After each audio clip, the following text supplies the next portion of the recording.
دوستو آج ہم بات کریں گے عثمانی سلطنت کے زوال کے بارے میں۔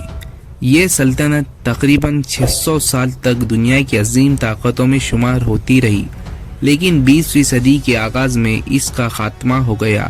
اس ویڈیو میں ہم زوال کے اسباب، اہم واقعات اور اس کی تاریخی اثرات پر بات کریں گے۔ 1299 میں سلطنت عثمانیہ قائم ہوئی اور اس نے ایشیا، یورپ اور افریقہ کے بڑے حصوں پر راج کیا۔ مضبوط حکومتی ڈھانچے، شاندار فوجی حکمت عملی اور مذہبی رواداری۔ سلطنت کے کئی طاقتور سلطان گزرے، جیسے سلطان محمد فاتح اور سلطان سلیم اول۔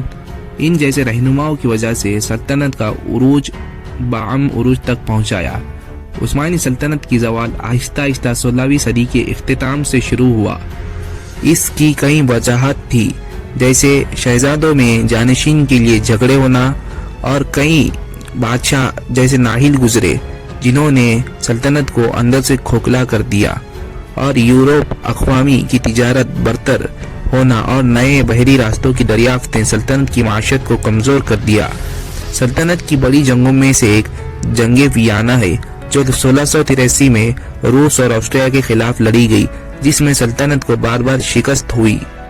بحری طاقتوں نے سلطنت کے اندرونی معاملات میں دخل اندازی کرتی رہی، خاص طور پر برطانیہ، فرانس اور روس۔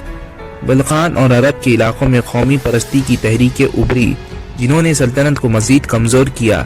اصلاحات کے باوجود سلطنت کی معیشت اور سیاست میں استحکام نہ آ سکا، اور سلطنت کی سب سے بڑی غلطی یہ تھی کہ انہوں نے ورلڈ وار 1 میں شرکت کی۔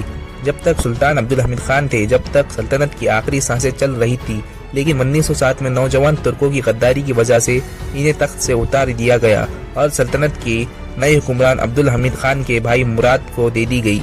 مراد صرف نام کے سلطان تھے، ساری بھاگ دوڑ نوجوان ترک کے ہاتھ میں تھی۔